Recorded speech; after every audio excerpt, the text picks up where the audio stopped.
짱글리십니다.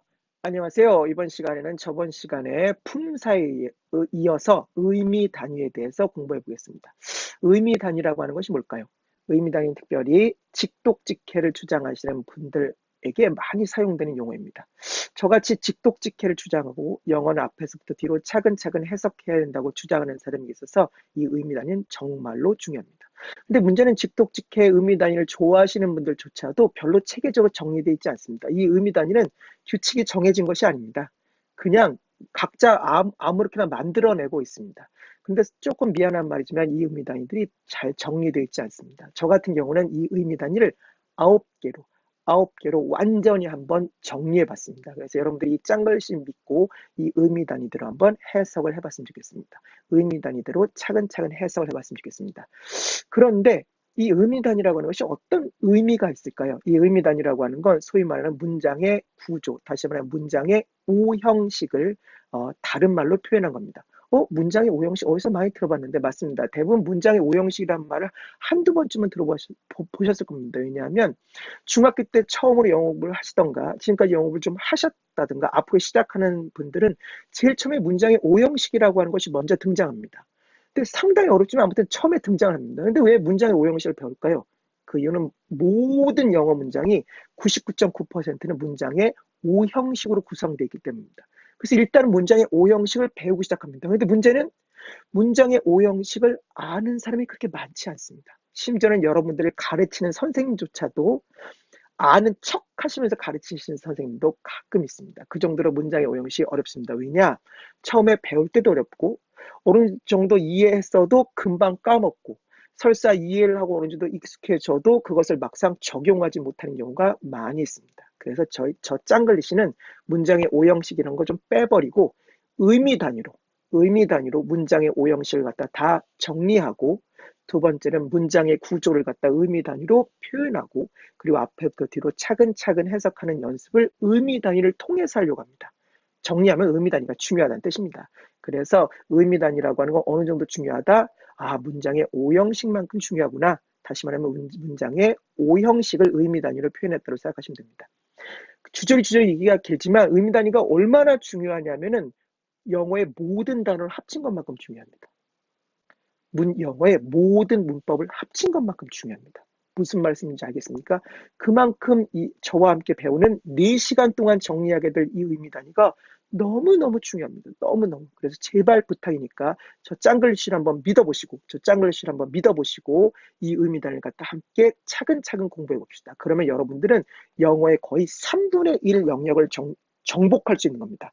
먼저 단어, 문법, 세 번째는 의미 단위, 다시 말해서 직독직해, 즉 다시 말해서 문장의 구조, 요거 똑같은 용어입니다. 문장의 구조, 직독직해, 오형식, 의미 단위 이게 똑같은 말입니다. 이것 다시 말해서 영어 영역의 3분의 1을 정복하시는 겁니다. 그러니까 제발 부탁이니까 저와 함께 확실히 배워보시고 또 이 한방영어 책이 모두 다 의미 단위가 다 나눠져 있습니다. 왜냐하면 이 한방영어 책은 문법을 공부하는 책임과 동시에 해석 연습을 하는 책이기 때문에 모든 어떤 문장들이 다 의미 단위가 나눠져 있습니다. 그만큼 중요합니다.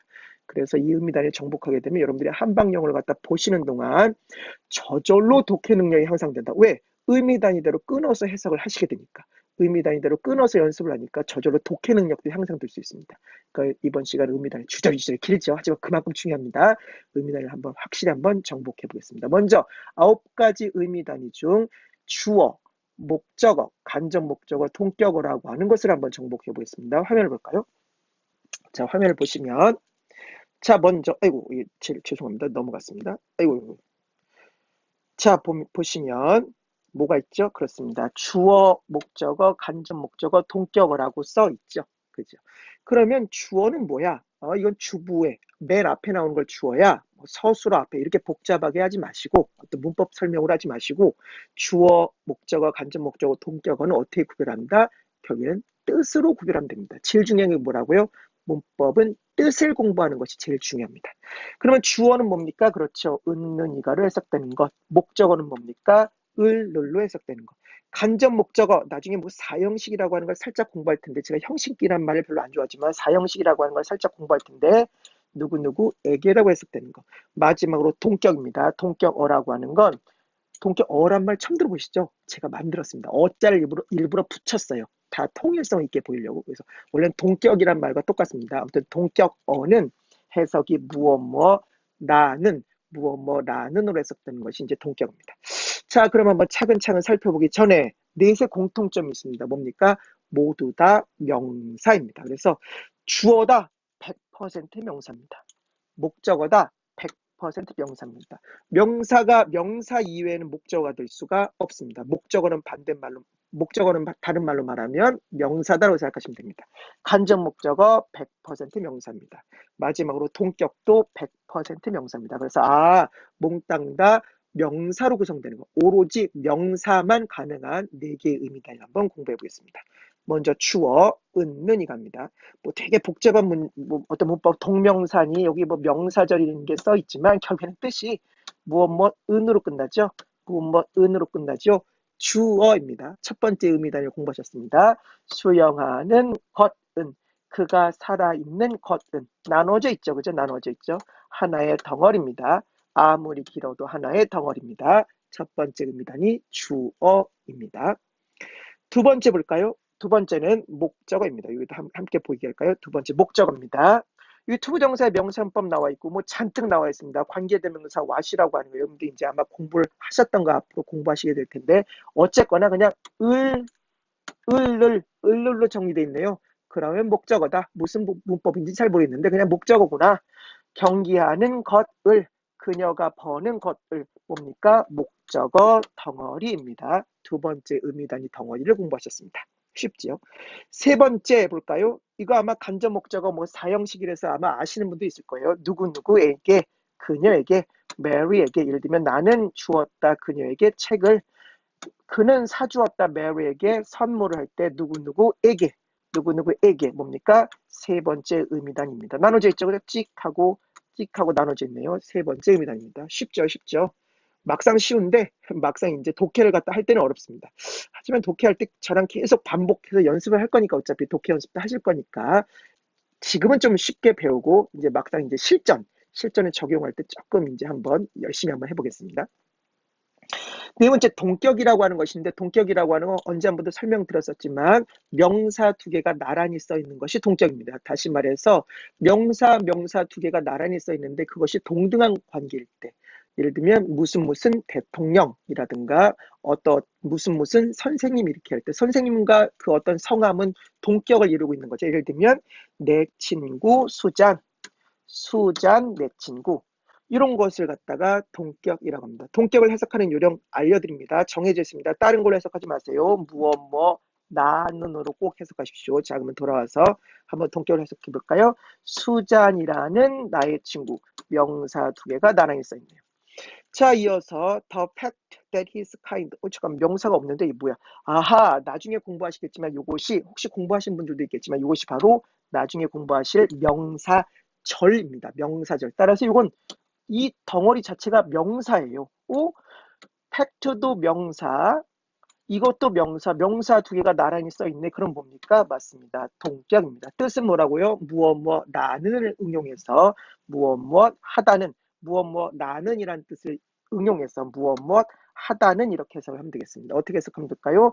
그가 친절하다는 사실 무슨 사실이에요? 그가 친절하다는 사실. 그래서 명사 덩어리가 동격을 이루고 있고 그 사이에 이게 찌 나눠져 있습니다. 의미 단위를 나누었습니다. 그래서 요 동격 부분도 역시 하나의 의미 단위 덩어리로 취급합니다.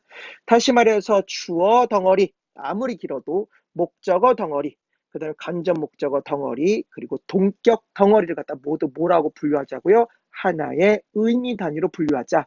저와 여러분의 약속인 거예요.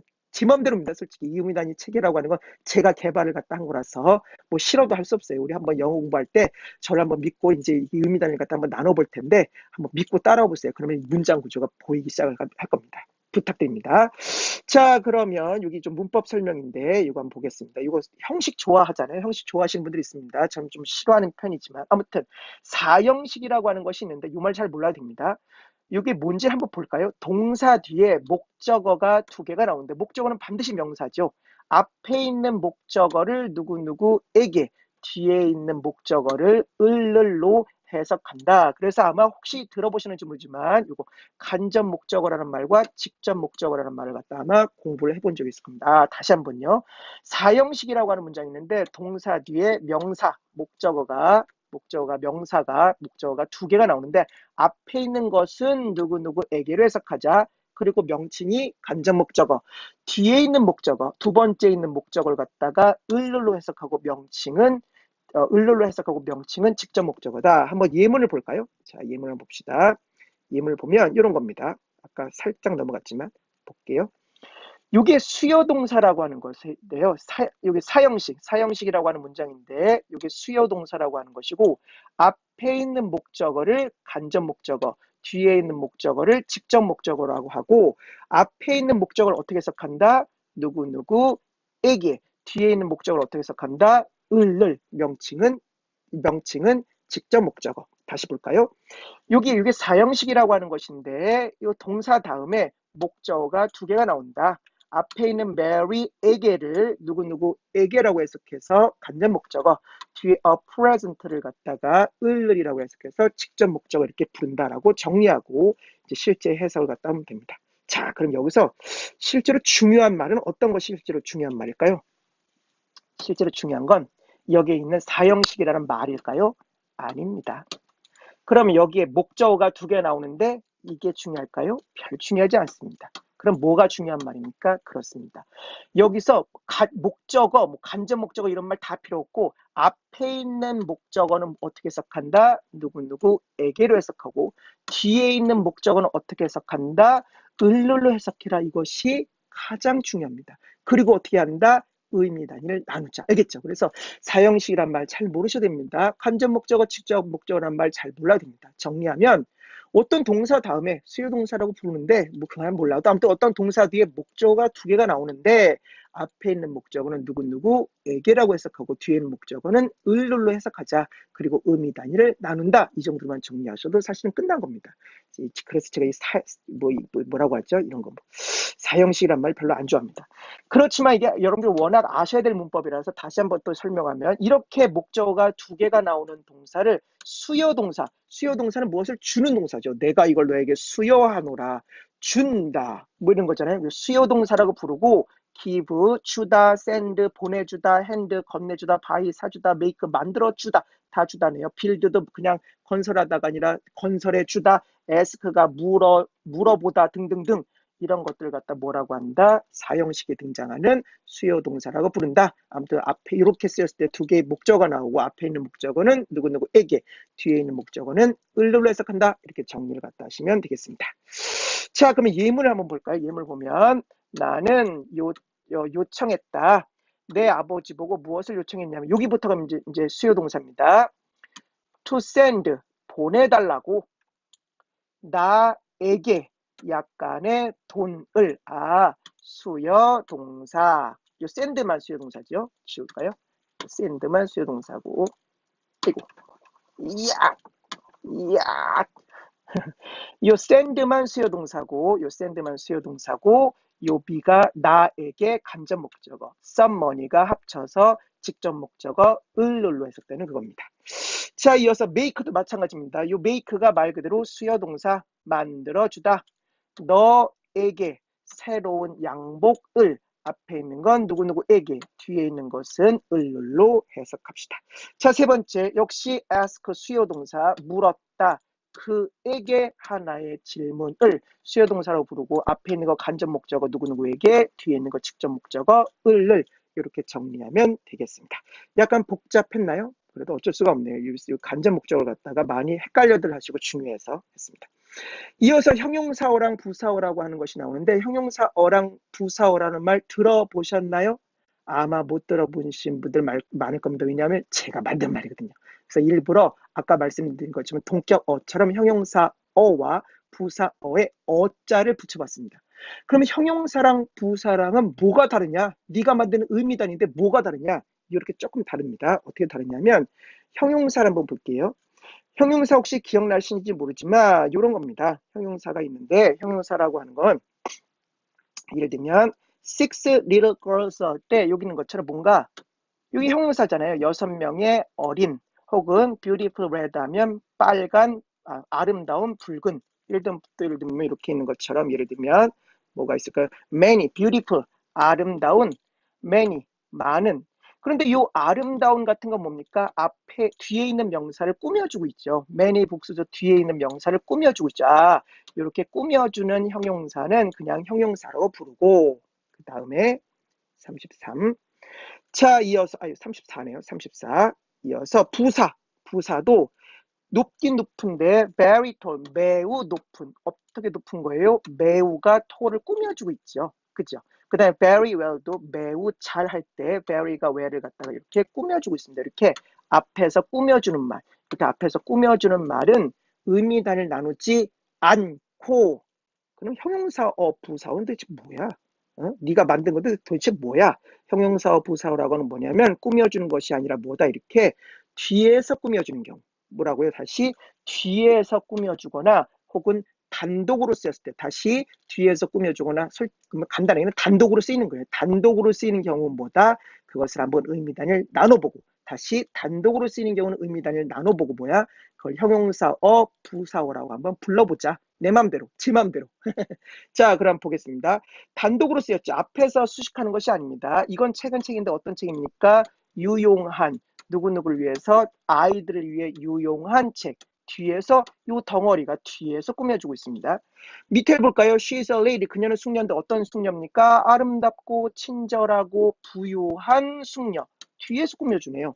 세 번째 보겠습니다. The book on the desk. 기억나십니까? 전치사 플러스 명사가 부사는 가끔 형용사. 따라서 여기 이걸 수식해주고 있네, 꾸며주고 있네. 어떻게? 앞에서가 아니라 뒤에서 책상 위에 있는 책. 마지막으로 she wants something sweet 하면 역시 마찬가지로 뭡니까? 형용사가 지금 뒤에서 꾸며주고 있습니다. 앞이 아니라 이렇게 단독으로 또는 뒤에서 꾸며줄 때 의미를 한번 나눠보자. 그리고 이름을 제 마음대로 형용사어, 저를 믿고 한번 형용사어라는 말 한번 써봐 주세요. 자, 부사도 마찬가지입니다. 부사도 마찬가지로 단독으로 쓰였죠. 나는 그걸 사긴 샀는데 어디에서? 이 가게에서 샀다. 단독으로 쓰였을 때 또는 이건 투부정사의 부사전법이네요. 앞으로 배우거나 앞으로 배우게 되시거나 이미 배우신 그는 공부했다 열심히 통과하기 위해서 단독으로 쓰였죠. 꾸며주는 말이 아니라 이렇게 단독으로 쓰였을 때 뭐다? 한번 잘라보자. 의미단위를 한번 잘라보자. 의미단위를 한번 잘라보자. 그리고 부사어라고 부르자. 뒤에서 수식하고 단독으로 쓰였을 때 잘라보자. 의미단위를 자르고 한번 형용사어로 불러보자. 그겁니다. 자, 그런데 여기 규칙 하나. 이거 아주 중요하죠. 이거. 그럼 어느 때 형용사가 앞이 아닌 뒤에서 수식하냐? 규칙 딱 있습니다. 긴 형용사. 길면 명사의 앞이 아니라 뒤에서 수식하고 의미단위 나뉩니다. 어떻게 깁니까? 길지요. 이렇게 깁니다. 두 번째, 아름답고 친절하고 부유한. 깁니다. on the desk도 뭡니까? 깁니다. 길면 뒤에서 수식한다. 두 번째, 이거 또 하나 있네요. thing, one, body 등으로 끝나는 명사는 형용사가 앞이 아니라 어디에서 수식한다? 뒤에서 수식하고 의미를 나눕니다. 뭘로 끝났습니까? 이것은 그렇죠. thing, thing로 이렇게 끝났죠. 이렇게 thing로 끝나는 겁니까? 그렇죠. 여기 나와 있는 것처럼 뒤에서 수식한다. 뭐야? 이렇게 요 세 가지로 끝나는 명사는 형용사가 앞이 아니라 어디에서? 뒤에서 수식한다. 마지막으로 부사가 형용사, 부사 등을 수식하는 걸로 쓰이지 않고 여기에서처럼 뭐예요? 단독으로 쓰일 때는 의미단을 나누자. 결론적으로 말하면 수식하는 것이 아니라 단독으로 쓰였을 때, 뒤에 쓰였을 때 형용사어, 부사어라는 말을 붙이고 우리 한번 의미단을 나눠보자라고 하는 것이 취지입니다. 지금까지 6개의 의미단을 공부했습니다. 좀 힘들고 지루하셨나요? 그래도 너무 중요한 거니까 한번 이걸 저와 함께, 이 짱글씨와 함께 한번 열심히 해보시기 바랍니다. 지금까지 짱글씨였습니다.